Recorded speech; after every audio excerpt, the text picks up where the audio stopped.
Today we're going to be studying the anatomy of a divorce. But because every divorce is different, I'll use my professional experience and data to address the journey from beginning to end. Because you just need to know what's going to happen to you. So let's start revving that engine.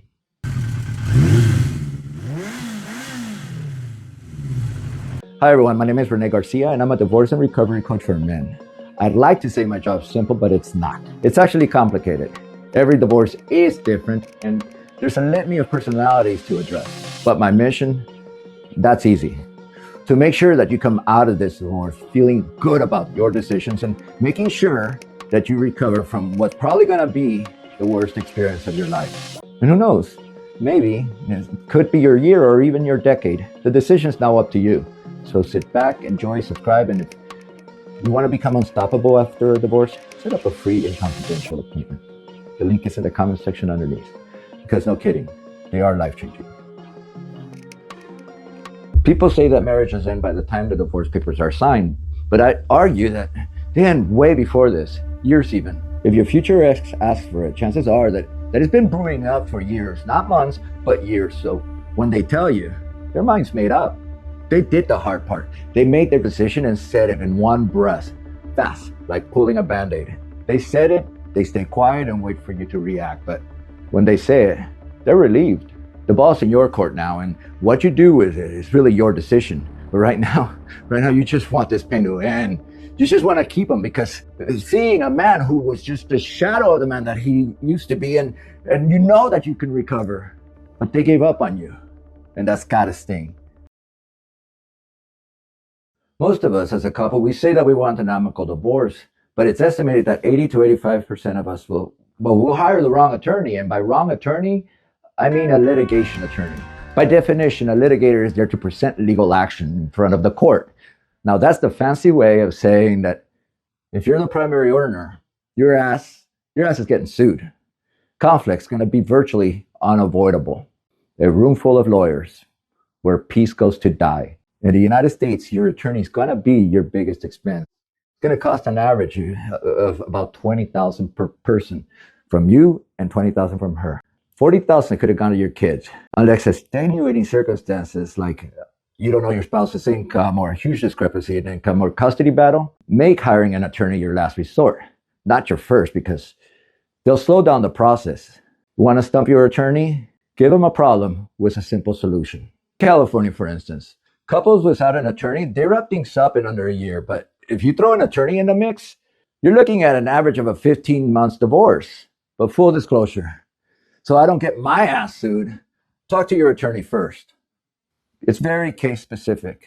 Attorneys, they don't solve problems. They often cause new ones. And if you hire a litigator, choose wisely because everyone says to hire a bulldog. But remember that bulldogs, they can also bite you in the ass. If you're interested in finding out more about attorneys, you got to click here. Now, I recently did an interview with a celebrity client of mine, Brian Abasolo, and in his social media account, there was a lot of anger, generally from women referring to me as an MRA. Now, I had no idea what that was, but by the fourth time I got called that, it clicked. MRA, men's rights activist. If that's what it means, sure, I'll take it. It doesn't mean I don't care about women's rights, but if I'm gonna put my energy in anything, and anything at all, it's going to be men, particularly fathers, because divorcing men, their primary concern is to their children, and a distant second is the rest. So if you're in your 20s, 30s, or even 40s, if things are gonna get contentious, it's usually gonna be because of the children and physical custody. Here's where education is gonna be crucial to your success.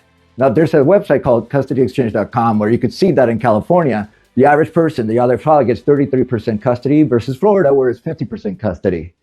If your ex, if she offers you less than that as your coach, don't take it. Fight it. Because my why is simple. We may love them, we adore them, but I tell you what, they need us much more than we need them. And if you don't believe me, just look at the data by clicking here. So many of you are wondering, damn, how long is this gonna take? It seriously depends on the state and how contested the divorce is. I tell my clients, prepare for the long game. Meditate, work out and develop yourself. Work on your new place. Take community college classes in the meantime. Have Zen-like patience, and do more than just research, but learn. Learn, because the thing is, in custody cases, you're not up against Goliath, but worse. You're up against yourself. We're our own downfall. Men, we don't nearly prepare for custody as much as women do. So it's not just the court's fault, it's also our fault. Remember that 70 to 80% of divorce coaches, that they coach to women. Your ex, chances are she's been coached. This is too big to fail. You need guidance from someone that's been through hundreds of divorces. The bottom line is that in many ways, you don't call, you're screwing yourself. And what I'm about to address, my purpose here is for you to feel validated and know that you're amongst the many rather than the few. I'm saying this because it's going to be inevitable that you're going to feel some level of shame. So when I coach my clients, I get a lot of scripted answers. They tell me what they're supposed to say, what they think I want to hear, so I cut them off. I give them permission to speak. I have to tell them, be you. What I mean by that is be really you, be raw. I want to see the animal. I don't want to see Mr. Polite, okay? I want you to be raw. You have my permission to whatever the fuck. And I'm going to ask you a lot of questions about you, and I just want to learn about you, who the heck you are, right? According to my estimates, two-thirds of you will seek counseling. As for divorce coaches, we've already established that 70 to 80% of divorce coaches' clients are women, but I stick with men. So essentially, my ass picked the wrong business model. But I chose men because it's in my calling. It's what I do. For most of you, cohabiting will be short term. Within 6 months, 3/4 of you will be living in separate homes. But it's not the way you think. It's not always the men moving out. It's more like 50-50. If you haven't moved within 6 months, chances are very strong that you'll be cohabiting at least for over a year. And that's usually because you're fighting over property rights. Now, that said, any good attorney will tell you to stay in the house and not to move out because, well, I know it sucks, but moving out will work against you. Cohabiting will probably be the most stressful time in the divorce. Even if she moves out, even if you don't want her to move out, it's still stressful. When my ex left me, we were still living together for 6 weeks, and they were probably the worst 6 weeks of my life. I didn't know about her affair, so I kept hoping to get her back. She just kept calling me a piece of shit. But the day she left, I'll never forget. I sat there on my couch alone in my 4th bedroom, meditating. Quiet. Peace. And that's usually what most men will experience. After the children, the next biggest obstacle that men face is the loneliness factor. You probably don't have much of a social circle, and you're going to need to develop one because you need to make your world bigger. But if you're introverted, that's going to take you so much more work, and the small step is simple. Just join our Facebook group and begin with an introduction. The point is to make good new habits. Many will work out, but they do it more for that revenge body rather than to live a healthier lifestyle and a positive mental state. So they fail, but not all of them. The sooner that you develop new habits, the better. You don't need her permission anymore. Many will question their purpose as to they search for their what now? Their need to remain relevant. And if you're not a social media person, chances are that you're going to become one. If you're not tech savvy, chances are you're going to become one. Point is, you got to start preparing to have a different life. You got to start preparing because being single is a bigger responsibility than being married because you're accountable to yourself, no one else. And by improvement, I mean learning about yourself, becoming more self-aware, daring to leave that comfort zone of yours and not making or taking things personal. You tried, you failed, you learned. You know how refreshing it is to have someone tell you to your face that they don't like you and you're so confident that it doesn't faze you. Instead, you look right at them and you ask them while looking at them in the eyes, be honest with me. Why? Watch them look down. Watch them second guess themselves. But many of us, we don't get to that level. We retreat and that's fucking ourselves over. But from the very minute that you find your mojo, balls, guts, whatever you want to call it, things, they start changing. You swear to yourself that this will never happen again as soon as you start focusing on yourself and grow with a bucket attitude. When that happens, you grow confidence and in turn, your career, your children, and you will win. And many will try to win hoping to get her back, that she'll miss you, that she'll wish you wouldn't want you back. I can't promise that'll happen, but I can say with pretty good confidence that you too, that they will come, that there's going to be peace. Many will upgrade their appearance, and you need to, because you're a representation of yourself. If you go into a room and you're single, especially if you're short, fat, and bald, you better be one of the top, best dressed men in that room. Because in the back of your head, from the minute you meet someone, it's inevitable that you or them will be comparing each other, wondering who's leading who. Today, how you present yourself is so much more than it's ever been. But if you develop yourself and I don't give two shits about your why. From the minute you commit to yourself, to your self-love, to your self-interest, from that minute, you won't only forgive her, you virtually forget her.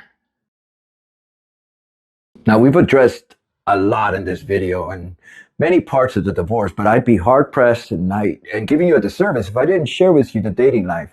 You know, that life that you never wanted to be a part of again, but now you don't have a choice in the matter. Let me save you some time and give you my aha moments for when you get out there in the field. Aha number one is, don't be ashamed that you're divorced, because chances are that they're divorced also. Aha number two is, women are more prone to catfish than men. We do it, but they do it almost twice as much. And aha number three is, an overwhelming amount of them, they're just as confused as you are. So go ahead and take the fucking lead. A large majority of you'll begin to date before the divorce papers are even signed. And considering that it takes an average of a year for a divorce to go through, I think that dating can be a healthy thing, especially if you feel alone, but just don't use it as your clutch. If you do online dating, most men, they half-ass it, and they put old pictures or half-assed pictures, and they get pissed that they're getting, well, to put bluntly, they're getting their equal as likes. You put in shitty pictures in there, you're either going to get catfished by a baddie or slim pickings, or you're going to get shitty people liking you back. But don't hire a photographer either. My coaching program, I help men out there all the time in their pictures and their dating profile. I get paid to look for flaws. Most guys will commit to a relationship right away. I was one of them. I never found my value, so I went from separated to committed to divorced to married. That's not a good resume. And I can say with great confidence that I wouldn't be a divorce coach had I not been divorced twice. I was just as responsible, or better put, as irresponsible in my inadequacy of finding my next wife. But put bluntly, I fell for a piece of ass. Other men will want familiarity, companionship, and be with someone just because they're there. Take your time, be selective, and be the prize, or history will repeat itself, and you'll be wondering, what the fuck? Why the fuck this happened to you? And you know why? Because you didn't do one thing, not one goddamn thing to change your life. And those demons of yours, they never left. So they haunt you, and they continue to, as you continue to make the wrong choices. As time progresses, you move on, but it's more about how you want to move on. That unpredictable earthquake, hopefully, it rattled you to the core. Maybe you'll appreciate life more. Maybe it helped you build a solid foundation and rebuild a taller, better, safer building. In the early 1900s, San Francisco, it had a horrible earthquake that destroyed the city. But with a good foundation, it rebuilt itself and even modernized. Now, I love my birthland. It's my happy place, but it's made some bad choices. In 1972, it had an earthquake and also destroyed the city of Managua. Here's Managua's famous Bank of America immediately after the earthquake, and here it is today. What you're not seeing is that this is a miniaturized version of the Bank of America building. People strolled through this 100-feet model to remember how old Managua used to be, but never recovered.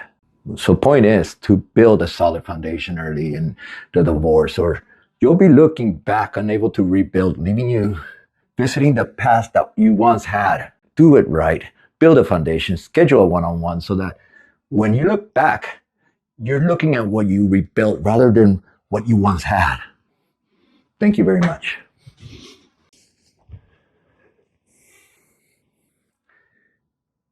Can you tell I'm from LA with all this earthquake talk? Like, subscribe, and make your one-on-one, because you only really have one more chance to do it right.